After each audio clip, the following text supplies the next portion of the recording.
साप्ताहिक राशिफल यानी पूरे सप्ताह कैसा रहेगा आपका दिन। अपने ऑफिस जाने से पहले क्या करें, कौन सा उपाय है जो बना देगा आपके दिन को बेहतर, इन सभी बातों की संपूर्ण जानकारी। नमस्कार, मैं हूं आपके साथ संदीप कुमार मिश्रा और आप देख रहे हैं कैसा रहेगा आपका दिन यानी कि साप्ताहिक राशिफल। अपने राशि के अनुसार कैसे करें दिन की शुरुआत, जानेंगे ज्योतिषाचार्य प्रदीप राहल जी से। प्रदीप जी, आप हमारे स्टूडियो में आए, आपका स्वागत। धन्यवाद।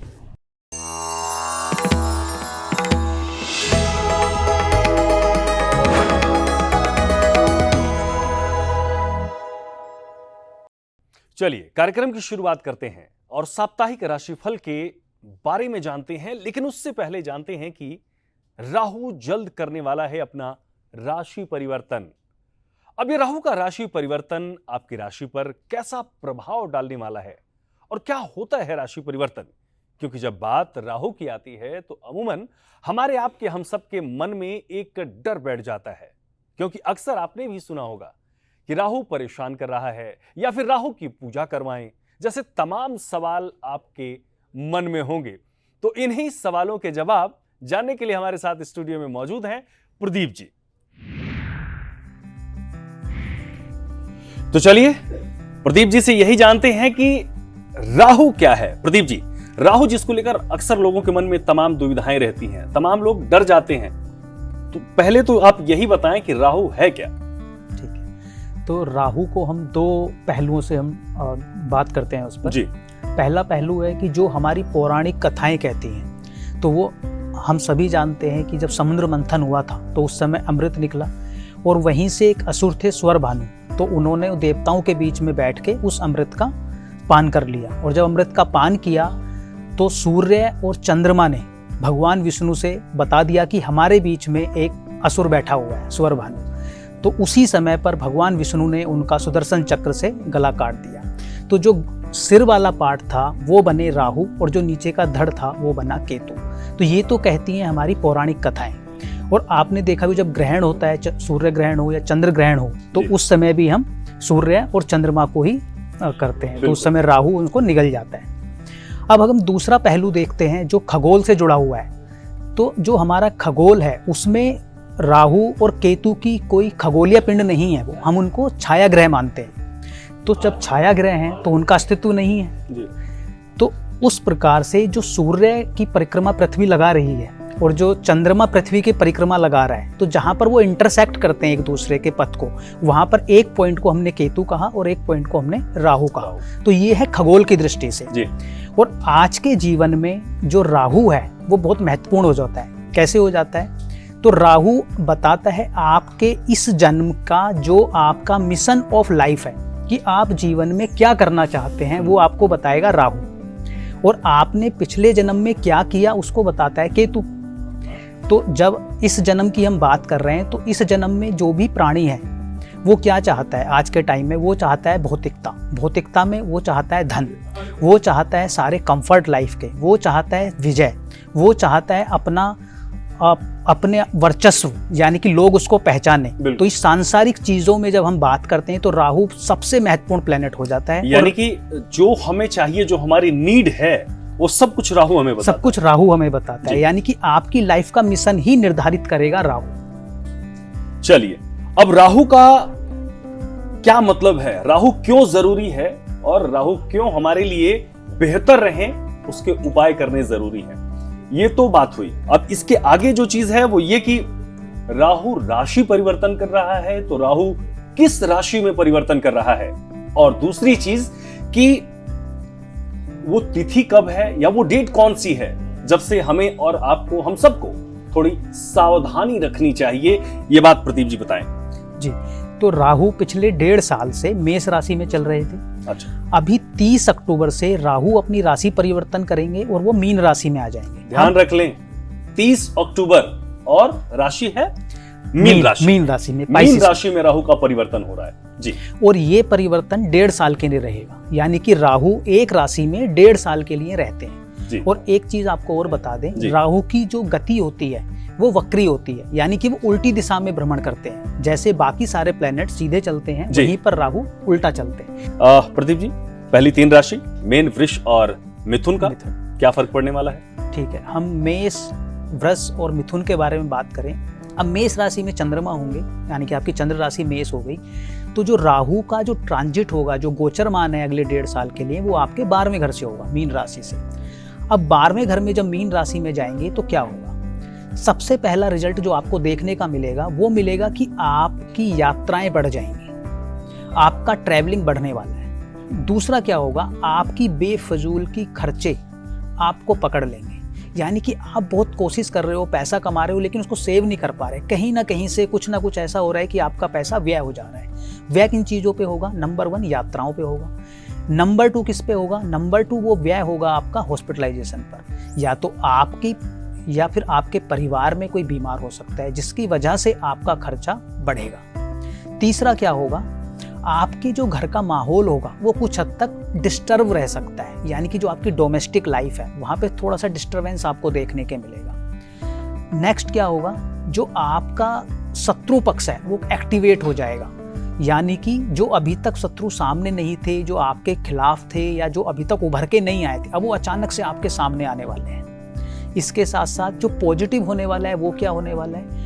अगर आपका कुछ पैतृक संपत्ति से जुड़ा हुआ मसला है, या आपको कहीं से कुछ पैतृक संपत्ति मिलनी है, जमीन जायदाद मिलनी है, वो आपके फेवर में आ सकता है। या अगर आप धार्मिक क्षेत्र में कुछ करना चाहते हैं या आप धर्म से जुड़े हुए व्यक्ति हैं, तो ऐसे में आपकी जिज्ञासा बढ़ जाएगी परलोक, यानी कि इस लोक से परे क्या है उसके बारे में जानने की। तो यानी कि आपको सावधानी क्या रखनी होगी? आपको सबसे पहले तो अपनी सेविंग्स पे ध्यान रखना होगा, यानी कि कोई भी आप बेफजूली का खर्चा ना करें, सोच समझ के आप खर्चा करें। दूसरा, आप यात्राएं कर रहे हैं तो यात्राएं आप संभल के करें, और वही यात्राएं करें जो आपके लिए जरूरी हो, क्योंकि ऐसे में अननेसेसरली की यात्राएं होंगी। क्योंकि आपका शत्रु पक्ष भी एक्टिवेट है, तो आपको अपने शत्रुओं से भी सावधान रहने की आवश्यकता है। जहाँ तक इसके उपाय की बात है, उपाय में आप क्या कर सकते हैं? नंबर 1, आप उपाय में या तो हनुमान जी की उपासना कर सकते हैं आप नियमित रूप से, क्योंकि जो राहु है वो माता से या हनुमान जी से डरते हैं। तो इस केस में आप क्या करेंगे? या तो आप हनुमान जी की पूजा करेंगे, आप सुंदरकांड का पाठ करिए, आप हनुमान चालीसा करिए, आप हनुमान अष्टक करिए, या आप क्या करेंगे? आप दुर्गा चालीसा का पाठ कर सकते हैं, दुर्गा कवच कर सकते हैं। या एक और उपाय आपके लिए रामबाण की तरह सिद्ध हो सकता है। वो उपाय होगा कि आप महीने में कम से कम एक बार मंगलवार की रात को एक जटा नारियल लें, अपने सराहने उसको रख के सोएं, और बुधवार की सुबह उस नारियल को आप पानी में बहा दें, प्रभावित कर दें, चाहे वो नदी हो या नाला हो, बस पानी चलता हुआ होना चाहिए। इससे आपको उत्तम लाभ मिलेंगे। चलिए, अब अगली राशि जो है, मेरे दर्शक बहुत आसानी से समझ गए होंगे कि कितना जरूरी है ये उपाय जो हमारे जीवन को बना देता है और बेहतर। अगली राशि की तरफ बढ़ते हैं प्रदीप जी, वृष राशि। तो अब दूसरी राशि की हम बात कर रहे हैं, वृष राशि की। वृष राशि वालों के लिए जो राहु का ये गोचरमान है, ये सबसे ज्यादा फेवरेबल पोजीशन में होने वाला है। क्यों? क्योंकि उनकी राशि से राहु का जो गोचर होगा वो 11वें घर में होगा। 11वां घर किस चीज को निर्धारित करता है हमारी पत्री में? आपकी जो इच्छाएं हैं उनकी जो पूर्ति होनी है वो हमारे 11वें घर से होती है कुंडली के। तो आपकी कुंडली में राहु 11वीं पोजीशन में आएंगे, तो जितनी भी आपकी इच्छाएं थी, जो बहुत लंबे समय से आप जूझ रहे थे, जो पूर्ण नहीं हो रही थी, तो वो इच्छाएं आपकी पूर्ण होने वाली हैं, पहली बात। दूसरी बात, अगले 1.5 साल में आपकी जो इनकम है, जो आपके धन लाभ हैं, वो आपके मल्टीप्लाई होने वाले हैं, यानी कि ऐसे में आपकी इनकम के नए स्रोत बनेंगे, आपको मल्टीपल गेन्स होंगे, आपको फाइनेंस के मैटर में, जितने भी आपके फाइनेंस के मैटर हैं उन सब में आपके फेवर में रिजल्ट आने वाला है। जहाँ तक बात है आपके बच्चों से जुड़ी हुई, बच्चों से संबंधित आपको आपके फेवर में रिजल्ट देखने को मिलेंगे। किस प्रकार से? या तो उनकी एजुकेशन अच्छी हो सकती है, उनका विवाह हो सकता है अगर वो विवाह योग्य हैं, उनकी नौकरी लग सकती है अगर वो नौकरी योग्य है। यानी कि बच्चों से संबंधित और आपकी इनकम और आपकी इच्छा पूर्ति से संबंधित वो जिस भी प्रकार की आपकी इच्छा है वो पूर्ण होने वाली है। लेकिन आपको एक चीज़ का सावधानी बरतनी होगी, जहाँ तक बात है आपके स्पाउस की, आपकी पत्नी की या पति की, तो वहाँ पर आपको ध्यान देने की आवश्यकता है। क्योंकि वहाँ पर कुछ हद तक कलह भी हो सकती है। तो वहाँ आपका जो शादी वाला पक्ष है वहाँ वाद विवाद से आपको बचना होगा। उपाय के रूप में आप क्या कर सकते हैं, एक तो आप इत्र का इस्तेमाल नियमित रूप से करें। आप अपने आप को साफ सुथरा रखें। आप अपने आप को फ्रेगरेंस से हमेशा, फ्रेगनेंस आपके आसपास होनी चाहिए, यानी कि इत्र का यूज़ कर सकते हैं, आप डिओड्रेंट यूज़ कर सकते हैं, आप कुछ भी आप अपने आसपास फूल रख सकते हैं। यानी कि कुल मिला के जो आपके आसपास का माहौल होगा वो आप आकर्षक दिखें और वहाँ से गंध आती रहे, मीठी सुगंध आती रहे। तो ये आपके लिए बहुत लाभकारी होगा। तो उसको आप अपने घर पर भी यूज़ करें और अपने वर्क प्लेस पर भी, तो उससे आपको बहुत अच्छे परिणाम मिलेंगे। चलिए अगली राशि की तरफ बढ़ते हैं, मिथुन राशि। जी, मिथुन राशि वालों के लिए जो ये गोचर है राहु का, मीन राशि का, ये उनके प्रोफेशन के लिए बहुत अच्छे परिणाम लेके आने वाला है। यानी कि अब अगले 1.5 साल, अभी तक आपका जो फोकस था वो इनकम पर था और आपकी इनकम बढ़ी भी, लेकिन अभी जो आपका फोकस है वो आपके व्यवसाय पर होने वाला है। यानी कि आप कर्मठ होने वाले हैं, आप अपने प्रोफेशन में बहुत ज़्यादा एफर्ट डालने वाले हैं। यानी कि आप चाहेंगे कि मुझे प्रोफेशन में नाम भी मिले, पैसा भी मिले, लोग मेरी बात भी माने, और वो ऐसा आपके साथ होगा भी, क्योंकि आप इतने कर्मठ हो जाएंगे। अचानक से आप देखेंगे कि आपका प्रमोशन भी होगा, आपको प्रोफेशनल लाइफ से जुड़ी हुई जितनी भी चीज़ें हैं, चाहे वो नाम की हो, प्रोफेशन की हो, आपके फाइनेंस की हो, उन सारी में बढ़ोतरी होने वाली है, पहली चीज़। दूसरा, लेकिन आपको जो ध्यान रखना है दूसरे नंबर पर, ये तो आपके अच्छे परिणाम हो गए पहले कि आपके प्रोफेशन में अच्छा होने वाला है। जब हमारी लाइफ में अच्छा होता है तो कहीं ना कहीं हम कई बार एरोगेंट भी हो जाते हैं। हम कई बार अपने आप को मतलब दूसरों के सामने सुपीरियर समझने की कोशिश करते हैं। तो ऐसे में क्या होता है कि हमारी वाणी कई बार तर्क वितर्क में कठोर हो जाती है। तो आपको अपनी वाणी पर विशेष रूप से ध्यान रखना है और अपने परिवार को भी ध्यान देना है, क्योंकि आपकी प्रोफेशनल लाइफ बहुत ज़्यादा एक्टिवेट होगी तो आप अपने घर से डिटैच्ड फील करेंगे, आपका मन घर पर नहीं लगेगा, तो उससे आपके घर वाले परेशान रह सकते हैं। तो इसलिए आपको प्रोफेशनल लाइफ के साथ साथ अपनी पर्सनल लाइफ पर भी थोड़ा फोकस करने की आवश्यकता है। यदि आपके शत्रु आपको परेशान कर रहे थे पिछले कुछ समय से, तो इस गोचरमान में उनसे आपको निपटारा मिल जाएगा और आपको विजय की प्राप्ति होगी। निपटारा भी विजय के साथ मिलेगा। यानी कि कुल मिलाकर ये जो गोचर है राहु का, वो आपके लिए लाभकारी रहने वाला है और आपकी प्रोफेशनल लाइफ को बेहतर करने वाला है। उपाय के लिए मिथुन राशि वालों के लिए विशेष रूप से आपको भगवान बुध की, यानी कि या तो आप बुध की पूजा करें या फिर आप किन्नरों को हरी चूड़ियों का दान कर सकते हैं, हरी साड़ी का दान कर सकते हैं। आप पेड़ पौधों की सेवा कर सकते हैं, कुछ आप पेड़ पौधे लगा सकते हैं, या आपने अगर घर पर पेड़ पौधे लगाए हुए हैं तो उनका विशेष रूप से ध्यान रखें। ये तो जानकारी थी मेष, वृष और मिथुन की कि इन 3 राशियों पर जो राहु का राशि परिवर्तन है उससे क्या प्रभाव पड़ने वाले हैं। और अब बढ़ते हैं अगली 3 राशियों पर, कर्क, सिंह और कन्या। प्रदीप जी, ठीक है, तो सबसे पहले बात करते हैं कर्क राशि के बारे में। कर्क राशि वालों के लिए जो राहु का गोचर है, जो 30 अक्टूबर को चेंज होने वाला है, ये उनके 9th हाउस में होने वाला है, यानी कि 9वें घर में। ऐसे में क्या होगा, सबसे पहले तो आप अपना वर्चस्व, आप अपनी इमेज अच्छी बनाना चाहेंगे, आप शो ऑफ करेंगे, आप लोगों को दिखाएंगे, ऐसा आप प्रभाव जमाने की कोशिश करेंगे कि आप बहुत प्रभावशाली व्यक्ति हैं, आपके संबंध बहुत बहुत बड़े लोगों से हैं। तो इस प्रकार का आपका नेचर होने वाला है। तो संबंध बनाने के लिए तो ये समय जो है बहुत अच्छा है, खासकर उन लोगों के लिए जो किसी ऐसी फील्ड से जुड़े हुए हैं जिनका सामाजिक दायरा बढ़ता है। यानी कि अगर आप मीडिया की फील्ड से हैं, आप राजनीति से हैं, या आप किसी ऐसी जगह काम करते हैं जहाँ पे आपका पब्लिक इंटरेक्शन होता है, तो उस लिहाज से ये समय आपके लिए बहुत अच्छा रहने वाला है। इसके साथ साथ आप अपने व्यक्तित्व पर, आप अपने आप पर काफ़ी ज़्यादा फोकस करने वाले हैं। उसके बाद आपकी यात्राएं, विशेष रूप से धार्मिक यात्राएं आपकी रहने वाली हैं। अगले 1.5 साल में आप कुछ धार्मिक प्लेसों पे जरूर विजिट करेंगे।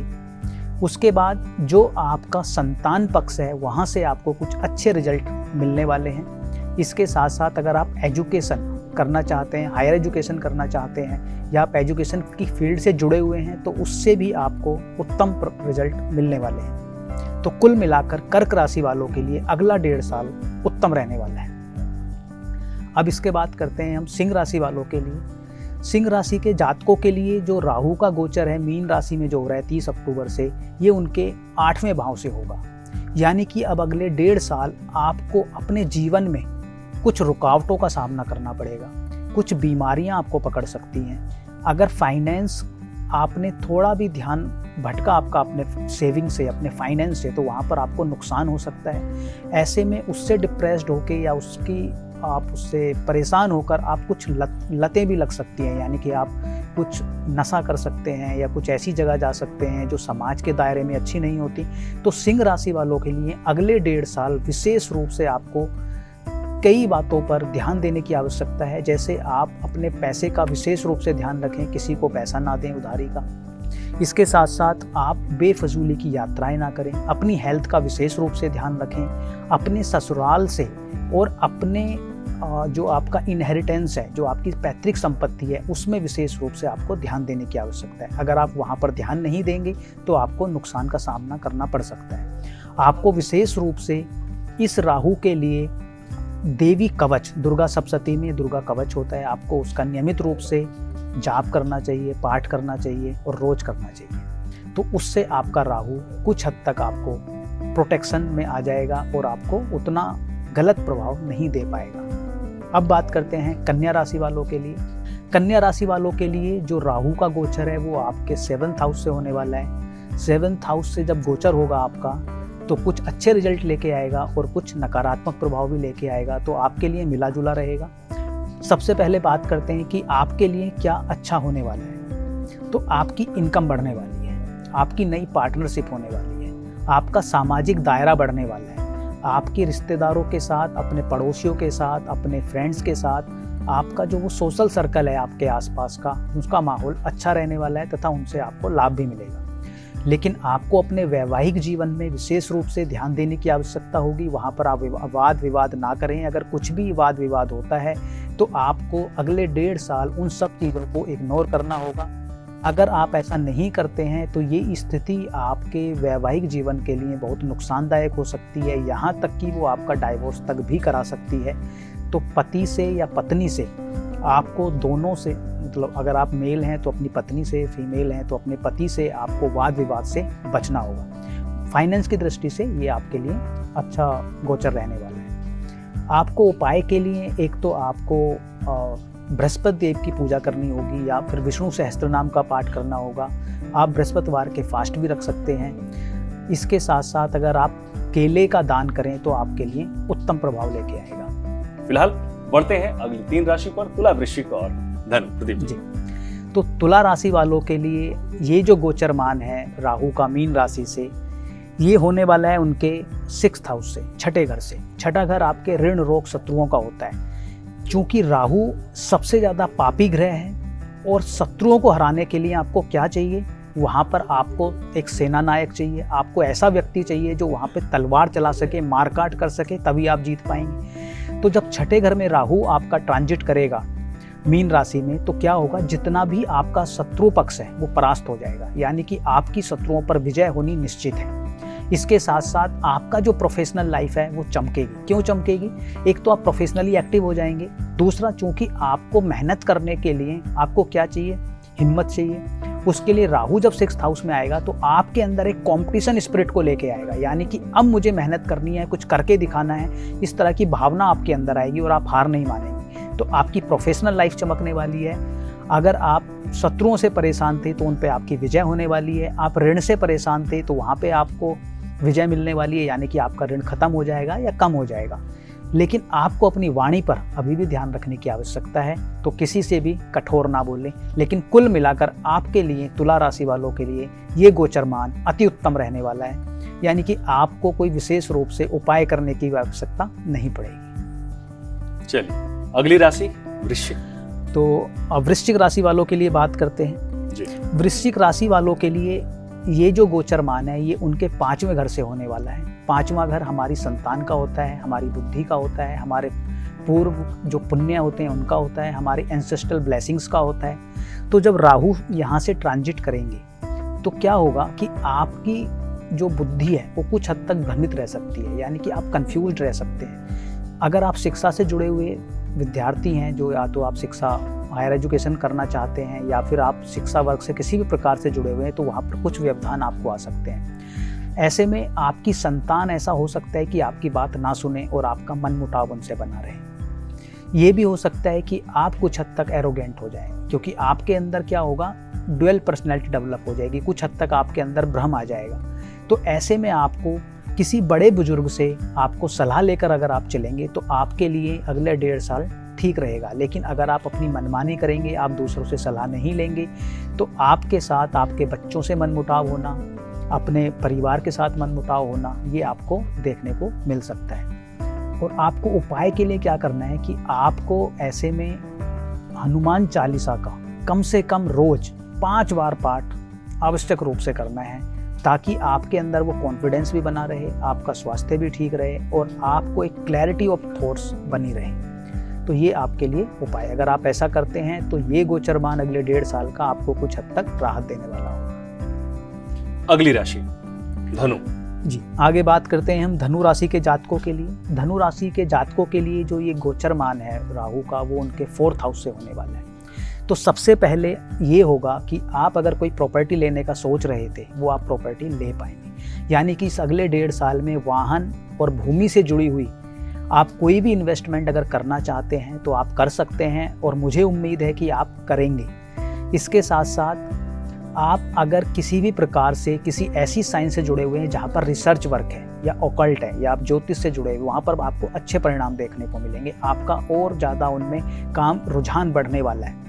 इसके साथ साथ अगर आपकी कोई पैतृक संपत्ति है तो उससे आपको लाभ मिलने वाला है। कुछ यात्राएं भी आपकी होने वाली हैं। आपका प्रोफेशनल लाइफ अच्छा होने वाला है। सिर्फ नेगेटिव आपके लिए क्या होगा कि आपका जो घर का माहौल है, जो आपकी डोमेस्टिक लाइफ है, वो कुछ हद तक डिस्टर्ब रह सकती है। तो वहाँ पर आपको ध्यान देने की आवश्यकता होगी। इसके साथ साथ अपनी माता के स्वास्थ्य का आपको ध्यान रखना होगा। ऐसे में आपकी माता के साथ मनमुटाव होना आपका या उनका स्वास्थ्य का खराब हो जाना, ये समस्याओं का आपको सामना करना पड़ सकता है।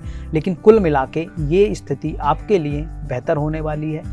अगर आप विष्णु सहस्त्र नाम का पाठ करते हैं तो आपके लिए उत्तम रहेगा। चलिए अगले 3 राशि मकर, कुंभ और मीन। जी, तो अब बात करते हैं मकर राशि वालों के लिए। मकर राशि वालों के लिए जो ये मीन राशि में राहु का ट्रांजिट है वो उत्तम लाभ लेके आने वाला है। किस प्रकार? ये आपके 3रे भाव से ट्रांजिट करेगा। 3रा भाव आपके सामाजिक प्रतिष्ठा के लिए है, आपके प्रभाव के लिए। आप समाज में अपना कैसा रुतबा बनाना चाहते हैं, आप रिश्तेदारों के साथ, अपने छोटे भाई बहन के साथ, आपका जो फ्रेंड सर्कल है उसमें आप किस तरह का अपना व्यवहार रखना चाहते हैं, उन सब के लिए देखा जाता है। तो जब राहु वहाँ से ट्रांजिट करेंगे तो सबसे पहले वो आपको कर्मठ बनाएंगे। अब अगर आपको कोई अपना काम निकालना है, काम बनाना है, या इस समाज में भौतिकता की दृष्टि से अगर आपको कोई काम करना है, तो आपके अंदर वो कला होनी चाहिए कि मुझे अपने आप को कैसे रिप्रेजेंट करना है, सामने वाले को अपने आप को कैसे दिखाना है। तो राहु जब 3rd हाउस में आएंगे तो आपके अंदर वो कैलिबर आ जाएगा, आपके अंदर वो सोच आएगी कि मुझे अपने आप को किस प्रकार से दूसरों के सामने रिप्रेजेंट करना है। और जब आप अच्छे से रिप्रेजेंट करेंगे तो आपके काम बनेंगे। यानी कि आप अपने प्रभाव से अगले 1.5 साल में सारे अपने काम निकालने में सक्षम हो जाएंगे। लेकिन आपको ध्यान कहाँ रखना है? अगेन अपने पार्टनरशिप पर। यानी कि अगर आप किसी बिजनेस में हैं और वहाँ पे आपका पार्टनरशिप है तो आपको वहाँ पर विशेष ध्यान देने की आवश्यकता है, क्योंकि वहाँ पर आपको कुछ दुष्परिणाम देखने को मिल सकते हैं अगर आप वहाँ पर ध्यान नहीं देते हैं तब। लेकिन अगर आप वहाँ पर ध्यान देते हैं और आप ये माइंड मेकअप रखते हैं कि ये जो समय सिर्फ 1.5 साल के लिए डिस्टर्बेंस वाला है, तो वो समय निकल जाएगा और उसके बाद वो सारी चीज़ें अगेन स्मूथ हो जाएंगी। इसके साथ साथ आपकी इनकम भी बढ़ने वाली है। यानी कि जब आप अच्छे से रिप्रेजेंट करेंगे, आप कर्मठ हो जाएंगे, आप मेहनत करेंगे, अपना प्रभाव जमाएंगे, तो आपकी इनकम भी बढ़ने वाली है। तो मकर राशि वालों के लिए ये गोचरमान उत्तम रहने वाला है। इसके लिए आपको और बेहतर रिजल्ट आपको मिले, किसी प्रकार का भी कोई नेगेटिव रिजल्ट आपके जीवन में ना आए, तो आपको हर शनिवार को एक तेल का दिया एक पीपल के नीचे अगर आप जला देंगे तो उससे आपकी कुछ अगर रुकावटें भी हैं तो वो भी सॉर्ट आउट हो जाएंगी। चलिए अगली राशि कुंभ। अब बात करते हैं हम कुंभ राशि के जातकों के लिए। तो कुंभ राशि के जातकों के लिए जो ये गोचरमान है ये उनके 2रे घर से होने वाला है। 2रा घर हमारी वाणी का है, तो आपको अपनी वाणी पर विशेष रूप से ध्यान रखना है। ऐसे में आप कटु वाणी का यूज़ कर सकते हैं, जो आपको बिल्कुल नहीं करना है। आपके फाइनेंस का है, आपको अपनी सेविंग्स में विशेष रूप से ध्यान रखना है। अदरवाइज तो आपको फाइनेंशियल लॉसेस हो सकते हैं। आपकी जो सेविंग्स है, जो आपने मेहनत से इकट्ठा की है, वो खराब हो सकती है आपकी। अपने खान पान पर आपको विशेष रूप से ध्यान रखना है। ऐसे में आप कुछ हद तक ऐसा हो सकता है कि आप स्मोकिंग की आपकी हैबिट बढ़ जाए, आपकी नशे की कोई आदत बढ़ जाए, आप बहुत ज़्यादा नॉनवेज खाना स्टार्ट कर दें। यानी कि कुल मिला के आपकी जो ईटिंग हैबिट्स हैं उन पे आपको ध्यान रखने की आवश्यकता है। लेकिन जहाँ तक बात है आपके शत्रु पक्ष की, वहाँ पर आपको विजय मिलेगी, यानी कि आप शत्रु पक्ष पे जीत हासिल करने वाले हैं। इसके साथ साथ अगर कुछ पैतृक आपको मिलने वाला है या पैतृक आपका रुझान है किसी ऐसे विज्ञान में जो इस लोक से परलोक की बात करता हो, जैसे हम एस्ट्रोलॉजी करते हैं या रिसर्च का कोई कार्य है, तो उसमें आपको उत्तम लाभ मिलने वाले हैं। इसके साथ साथ जो नौकरी व्यवसाय से जुड़े हुए लोग हैं तो उनके प्रोफेशन में तरक्की होने वाली है। यानी कि अगर आप अपनी सेविंग्स का, अपनी वाणी का और अपने खान पान पर अगर आप ध्यान रख लेते हैं, उसके अलावा आपके जीवन के सारे पहलू अच्छे से रहने वाले हैं। उपाय के तौर पर आपको, अगर आप डेली शिव मंदिर में जाकर जल अर्पण करें, भगवान शिव पर जल चढ़ाएं, तो आपके लिए उत्तम रहने वाला है। चलिए, अब अगली राशि है और आखिरी राशि है मीन, जिसमें राहु का राशि परिवर्तन हो रहा है। इसका कैसा प्रभाव रहने वाला है? तो हमने जब ये स्टार्ट किया तो हमने एक बात बोली कि राहु आपके इस जीवन के मिशन को दिखाता है। बिल्कुल, कि आपके जीवन का क्या मिशन रहने वाला है। अब मीन राशि वालों के लिए राहु लगन में आ जाएंगे जी, पहले घर में आ जाएंगे। यानी कि अब मीन राशि वाले, अभी तक जो उनको फाइनेंस की प्रॉब्लम चल रही थी वो सॉर्ट आउट हो जाएंगी और वो अपने ऊपर फोकस करना स्टार्ट करेंगे। ऐसे में आप अपनी स्किल्स को इम्प्रूव करते हैं। आप चाहते हैं कि मेरे आसपास का माहौल, या आप अटेंशन सीकर बहुत ज़्यादा हो जाएंगे। आप चाहेंगे कि लोग आपकी बात सुने, जैसा आप चाहते हैं वैसा ही करें। आप कुछ हद तक क्रोधी भी हो सकते हैं। अगर आपकी बात नहीं मानी जाएगी तो आप में क्रोध भी आएगा और आप भौतिकता वाली जो चीज़ें हैं, धन हो गया, पैसा, आपका ज़मीन हो गया, वाहन हो गया, भौतिक सुख किसी भी प्रकार का, उनको पाने के लिए आप सारे पैंतरे लगाने वाले हैं। और उसके लिए अगर वो आपके फेवर में आपको नहीं मिलेंगे तो उसकी वजह से आप टेंशन में भी आ सकते हैं। तो आपको क्या करना है कि ये सारी चीज़ें आपके फेवर में आएंगी, लेकिन आपको थोड़ा पेशेंस रखने की आवश्यकता होगी। तो कभी भी आप बेचैन ना हो, आप एंजाइटी आपको ना हो, तो उसके लिए आप ध्यान करें। दूसरा, अगर आपके बच्चे हैं तो आपको अपने बच्चों के साथ अच्छा तालमेल बैठा के रखने की आवश्यकता होगी। अदरवाइज तो वहाँ पर भी आपको कुछ नेगेटिव परिणाम मिल सकते हैं। जहाँ तक उपाय की बात है, तो आपको उपाय के लिए, अगर आप हर शनिवार को सूजी का हलवा और चाय, अगर आप अपंग लोगों को, कोढ़ी लोगों को अगर आप खिलाते हैं तो आपको उत्तम लाभ मिलेंगे। किसी भी प्रकार का आपको कोई नेगेटिव रिजल्ट देखने को नहीं मिलेगा। तो ये थी आखिरी राशि मीन। मैं अपने दर्शकों को बता दूं कि आपकी टीवी स्क्रीन पर लगातार एक नंबर फ्लैश हो रहा है और एक ईमेल आईडी फ्लैश हो रही है। आपके मन में भी कोई जिज्ञासा है, आप भी अपनी कुंडली के बारे में, अपने भविष्य के बारे में जानना चाहते हैं, या किसी भी प्रकार ज्योतिष से संबंधित आपके मन में कोई भी सवाल है, तो आप इस नंबर पर व्हाट्सएप कर सकते हैं और मेल आईडी भी हमने दे रखी है। आप इस पर मेल कर भी सकते हैं अपनी जो बर्थ की टाइमिंग है, बर्थ का जो प्लेस है, वो सारी चीजें, और किस शहर में आप पैदा हुए हैं, आप वो हमें भेजें और सीधे अगले एपिसोड में हम आपको दिखाएंगे और बताएंगे भी कि क्या कहती है आपकी कुंडली। अगले सप्ताह एक बार हम फिर हाजिर होंगे आपका साप्ताहिक राशिफल लेकर, और जानेंगे साथ ही और भी बहुत सारी महत्वपूर्ण जानकारियां। तब तक के लिए आप बने रहिए सूर्या समाचार के साथ। नमस्कार।